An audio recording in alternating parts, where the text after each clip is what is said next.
Aujourd'hui, c'est le 1er avril. Et qui dit le 1er avril dit blague. Et aujourd'hui, la blague est qu'il n'y en a pas. Je vais faire un chaussure basique. Et je ne fais pas ça parce que je n'ai aucune idée pour faire un chaussure le 1er avril. Générique.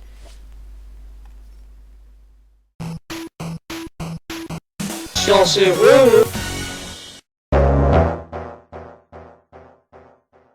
Alors que Camilla a eu le droit à son alt l'année dernière dans Choose Your Legends, eh bien, on sent une certaine lassitude de la demoiselle en ce moment. En quoi? Bah, en dehors de cette alt votée en janvier, la dernière alt de Camilla est sortie en janvier 2019. Et à l'heure où j'écris le script, bah, on est en mars 2020. Donc, on est bien. Surtout qu'ils ont préféré mettre comme héros resplendissants des persos OSEF comme Sophia, alors je pense qu'ils n'en ont plus rien à branler de Camilla. Et pourquoi? Parce qu'entre deux, Fire Emblem Three Houses est sorti. Et ce fut un franc succès. D'ailleurs, je trouve que c'est le meilleur Fire Emblem à ma connaissance. Mais qui dit succès dit nouveau personnage, donc nouveau personnage populaire, donc comme vous le devinez, Camilla se fait remplacer et ça se voit par le Choose Your Legends 4 qui brise la tradition des précédents en ne mettant non pas 2 ni 3 mais 4 personnages du même univers. Et comme vous l'aurez deviné, les gens ont voté quasiment exclusivement pour Three Houses. Nous avons alors les 3 lords du jeu et Lysicea. Pourquoi pas? Mais la Camilla de Three Houses, ce n'est pas Lysicea, c'est... Bon, en fait, je parle beaucoup, mais vous avez vu la miniature, hein, vous avez vu le titre. Je vais parler d'Edelgard, ça, vous le savez. Ça sert à rien de monologuer pendant 3 plombes. Voilà, ça c'est dit, on y va. Aussi, si vous n'avez pas joué à Three Houses et que vous voulez pas vous faire spoil, regardez pas la vidéo. Je vous aurais prévenu. Mais comment on peut sentir qu'Edelgard est la nouvelle Camilla? Le Choose Your Legends 4 ne prouve absolument rien. Ça aurait pu être Billet de femme dont les vêtements ont des similarités avec elle. Eh bien, après le Choose Your Legends 4, nous avons eu un héros émerge, comme bicarbonate de soude. Ça vous permettait de faire en sorte qu'une unité puisse être donnée gratos. Dedans, les gens qui sont intelligents ont voté pour des unités saisonnières, des unités légendaires et mythiques, donc rares et qu'on a généralement 2 ou 3 fois à l'année. Et Edelgard, qui est une simple unité verte, bien moins puissante que les autres unités votées, avec un fodeur pas ouf. Barst a un meilleur fodeur à ma connaissance, c'est pour dire, et surtout, bon, approchez, venez de plus près, comme ça. On peut la voir n'importe quand, elle n'est pas rare. Donc bon, on pourra s'attendre cette année à plein d'Edelgard en fait. Et moi ça, j'aime pas. Alors, chions sur Edelgard. Je vais faire une petite critique du design, mais franchement, c'est pas le pire. Le jeu est divisé entre le pré-time skip et le post-time skip. Ce sont des designs pré-time skip et très bien. J'ai rien à redire. Voilà, je peux dire du bien de choses que je n'aime pas. Je ne suis absolument pas quelqu'un qui râle injustement. J'appuie sur le arc-en-ciel artificiel. J'ai pas critiqué M&M's de la vidéo, à quoi ça servirait si je ne l'eus point fait. De la merde, c'est de la merde. Ta gueule, c'est des nazis, on s'en fout. Ouais bah, crotte hein. Cependant, je ne vais pas être aussi sympa avec son design post-time skip. Bon, c'est quelques heures, mais vous me connaissez, je suis pas du genre à chipoter. Alors, dans ce cas, pourquoi surtout, Corinne? Bon, la carte, c'était mieux avant. Château, c'est un méchant, voilà. Faudrait que je désactive les flashbacks. Bon. Numéro 1. Edelgard est censée être dans 3 routes sur 4 une antagoniste. Et dans ces routes, elle est puissante. Elle envahit et annexe en partie un puissant royaume. Elle inspire la crainte à ses ennemis. Elle est puissante, prestigieuse. C'est une impératrice comme César, Pierre le Grand ou Napoléon. 1m58. Alors, je sais qu'on décide pas de sa propre taille. Mais quand tu fais un perso censé être intimidant, tu devrais pas le faire un peu plus grand, non? Elle ne grandit pas pendant le time skip. Et non, minute histoire, Napoléon n'était pas petit, il faisait 1m70, ce qui était plutôt grand pour l'époque. Et les quelques scientifiques de l'Assemblée vont dire Edelgard pré-time skip à 17 ans, elle est fique le monstruel font entre 9 et 16 ans, et une femme n'est pas censée grandir après son premier cycle fait scientifique. Ce à quoi je vais répondre, c'est un jeu vidéo. Ça ne reflète pas la réalité. Et puis Lycia et Bernadetta qui sont petites pré-time skip grandissent beaucoup pendant ce time skip alors que Bernadetta a l'âge des Elgardes, donc ça veut rien dire. On a affaire à un prophété appelé la waifuification, ou pour un terme plus neutre, luluification. Ce procédé consiste à faire d'un personnage une waifu, la rendre plus soft, plus canina, plus attirante pour les mecs cisettes, en faire des baby girls quoi. Le problème de l'humidification, c'est que ça donne des contresens aux persos en question. Mais on en reparlera. Mais du coup, Edelgard est petite. Et ça c'est con. Surtout qu'elle est grande femme, c'est bien, hein. Pourquoi il n'y en a jamais? Moi je dis, Stan les grandes. Numéro 2, Edelgard dans sa propre route est une protagoniste, voire une gentille selon votre point de vue. C'est aussi une impératrice et il faut le symboliser, ce point de vue, dans son apparence. Donc il lui faut absolument pas des cornes. Genre, autant Wi-Fi et Edelgard, c'est mauvais mais compréhensible, hein, c'est pour le marché, tout ça, mais des cornes? What? Genre, les cornes, c'est un symbole de méchant. Bowser a des cornes, Ganon a des cornes, Satan a des cornes. Même le film discutable Dragon Ball thaïlandais a compris ce principe, et le méchant s'appelle le roi cornu. On met l'accent sur les cornes pour la méchanceté. Donc pourquoi tu veux rendre Edelgard une Wi-Fi une méchante? Genre en plus pour le symbole de l'impératrice t'avais d'autres choix, genre la couronne de laurier ou un petit diadème discret, ça passerait mais pas des cornes. Numéro 3. Mesdames, est-ce que je vais vous poser une question sérieuse, mais est-ce que c'est vraiment facile de porter et de courir et de vivre avec une robe, plus particulièrement celle-ci? Sérieux, se battre avec une robe, c'est, à ma connaissance, très peu pratique. Genre, les robes, ça marche avec les mages qui n'ont pas besoin de se déplacer énormément. Mais avec les unités H d'infanterie, c'est juste pas pratique. Et pourquoi une robe, enfin? Vous faites juste la rendre parfaite à l'aide d'union de base pour faire vendre, alors que c'est la guerre. Au diable la beauté et les vêtements rouges fluo. Remarque, je dis ça, mais quand elle est promue, on a ça. Armure qui décontourne bien la forme pour rendre le personnage bien sexy. Alors autant une armure pourquoi pas. J'aime beaucoup l'idée mais son corps fin. Bah avec la cape qui est super grosse là, Edelgard elle fait toute écrasée sous le poids de sa cape. Et puis la couleur or de l'armure, je trouve que ça s'accorde mal avec le rouge fluo, genre ça fait beaucoup de lumière d'un coup, non ça fait un peu mal aux yeux. Une cape légère avec une armure en fer, ça l'aurait fait, mais là non. Oui, j'avais dit au début que c'était une petite critique. Ceci est une petite critique. Je vais m'arrêter sur Fire Emblem Heroes et ne pas faire une critique, mais plutôt une prédiction. Donc, si vous voulez pas vous faire spoil, c'est votre dernière chance parce que je vais spoil Treehouse. Dernière chance. Vous êtes partis? Bien. Donc, on a parlé de Chosen Legend et un héros émerge, mais Edelgard a aussi gagné contre Dimitri dans un tournoi. Mais ça, c'est de votre faute. Donc, je ne vais pas blâmer Intelligent System.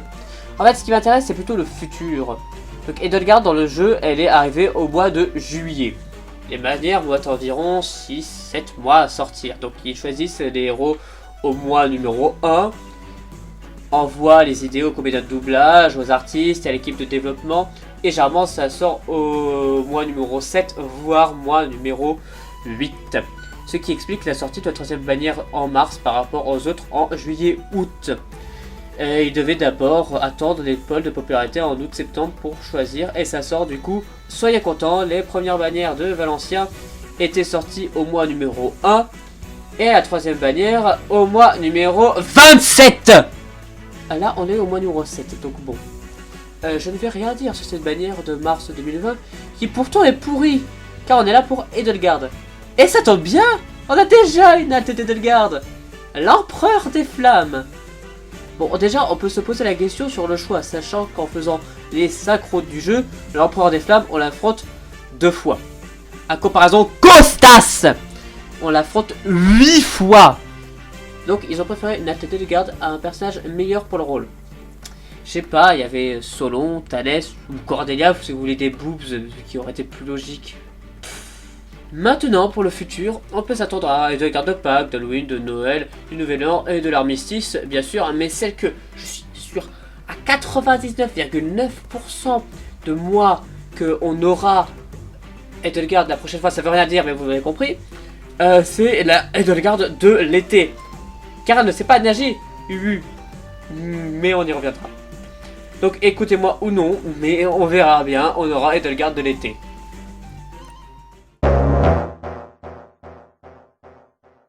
Alors, je vais être franc. Je n'aime pas Fire Emblem Fates. Mais j'aime bien Camilla en vrai. Et j'adore Fire Emblem Three Houses. Mais je hais Edelgard. Donc maintenant, sa personnalité, elle est bien... elle est bien. Quand c'est une méchante. Elle a ses moments émotions avec Dimitri, ou même s'ils s'aiment bien et se souviennent du passé, ils doivent laisser ça de côté pour un affrontement final, où elle se transforme en monstre, ce qui est très peu logique, car si elle gagne, peut-être qu'elle ne retrouve pas son apparence originale, et donc les serpents des ténèbres, qui sont les grands méchants, domineront le monde. Putain, Edelgard, t'es conne. Mais en tant que gentil... Une souris! Ah mais non, je n'ai pas peur des souris! Je suis l'impératrice! Tu dois suivre mes ordres! J'ai le pouvoir absolu! Ah, je n'ai pas peur des souris! Oh, tu peux m'appeler elle! Je suis peut-être une impératrice! Mais personne m'appelle ainsi maintenant que je suis seule! Mais pourquoi Dimitri et Claude ils sont contre moi? J'ai raison et je le sais! Si tu m'avais suivi, Dimitri, tu aurais pu être un grand roi, mais t'as accroché aux méchants et donc t'as tort! L'église c'est des méchants! Je suis sûr qu'ils complotent contre les loups de sang car c'est des méchants pas beaux! Moi? Naïve? Je ne suis pas naïve et c'est de méchants! L'église c'est des méchants, moi je suis gentille! Si seulement on avait été là dans la voie, on aurait pu... Bon, de 1, les souris. Alors je sais que c'est parce qu'elle était enfermée dans une cave pendant un certain temps, mais c'est forcément le petit mammifère mignon qui a fait la grosse bête. Comme par hasard, elle ne manifeste pas de peur envers les chauves-souris ou les araignées qui sont réputées pour faire réellement peur. Hein. Non, les souris. Ah, les souris. Personne t'appelle elle parce que peut-être que tu as tué la dernière personne qui t'appelle ainsi. Oui. Autant Dimitri, dans ta route, il essaye de te comprendre, Edelgard, mais il te dit que t'as tort. Bah Edelgard, qu'est-ce qu'elle fait? Qu'est-ce que tu fais, Edelgard, oui? Eh ben, elle essaie de même pas te comprendre, donc elle a forcément raison. L'église ne complote pas contre les loups de cendre. Ce débat est dirigé par Monsieur Tache de Mer dans les cheveux, qui est aux heures de... je sais pas... Toi? Ensuite on a le entre Billette et Edelgard, s'ils sont ensemble. Bah on aurait pu avoir ça. Maintenant professeur, nous pouvons enfin vivre ensemble en paix, sans rien ni personne pour nous arrêter. Nous regarderons dans la même direction, aurons le meilleur avenir. Mais on a eu ça. Ouh, elle est trop mignonne la petite Edelgard. Ah oui, c'est pas ma waifu. Et maintenant, parce que oui, j'ai encore des trucs à dire, elle ne sait pas nager. Bah oui. C'est la dernière touche de waifuification. La robe vulnérable, allô. Comme ça, tu peux la sauver des torrents et tout. C'est un jeu basé sur l'Europe au 12-13e siècle. À l'époque, pour un peu d'histoire, aucun noble ne savait nager. Car ils avaient pas que ça à foutre.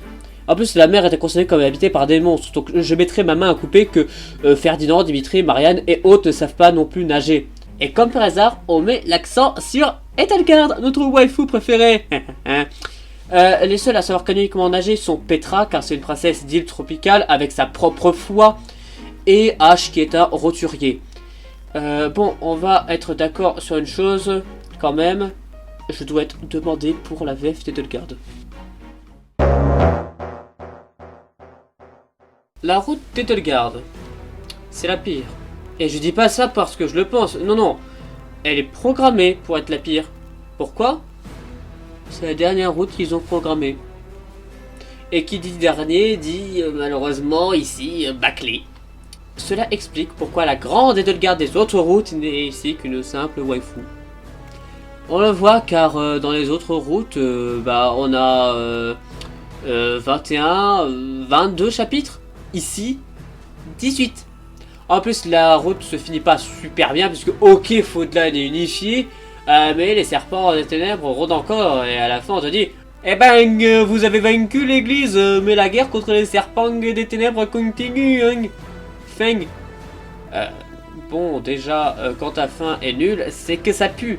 Et une mauvaise fin et un mauvais début, ça peut ruiner entièrement une histoire avec un bon corps. Et malheureusement, le début est aussi mauvais. Dans les autres routes, tu revois le leader de ta maison, tu fais de super retrouvailles et la catastrophe. Tu te fais attaquer par des bandits dans Garreg Mach, montrant le problème, c'est qu'il y a des bandits dans ce lieu qui fut autrefois le plus défendu de Faudland. Là, tu vois la misère que c'est cette guerre. Tu te bats là, et là, il y a tes anciens élèves qui refont surface contre toute attente, car tu les as invités ici 5 ans plus tôt. Route Edelgard, tu fais de super retrouvailles, et rien. C'est bon, t'es dans le time skip. Bravo. Pareil, pourquoi il y a un time skip? Des autres routes, Thalès te fait tomber dans le ravin, ce qui explique cela. Dans la route Edelgard, tu vois Rhea se transformer en dragon et time skip. Genre, il s'est passé quoi en fait? Genre, je vois Rhea et time skip. Quoi? Enfin, Billette s'est évanoui ou il y a quoi? Et finalement, le gros problème, la bataille de Grandeur. La bataille des plaines de Grandeur est une bataille entre les trois maisons qui est réminiscente de la bataille de l'aigle et du lion que tu as fait avant le time skip, car c'est au même endroit, mais là les maisons s'entretuent pour de vrai. Dans la route d'Edelgard, elle n'existe pas. Non! Non! Tu retires tout, mais pas ça! Tu fais pas le Seigneur des Anneaux sans la bataille avec Dangmar? Tu fais pas un documentaire sur la Seconde Guerre mondiale sans mentionner la bataille de Stalingrad? Tu as pas l'un des moments émotions les plus forts, merde! Donc route de merde, voilà.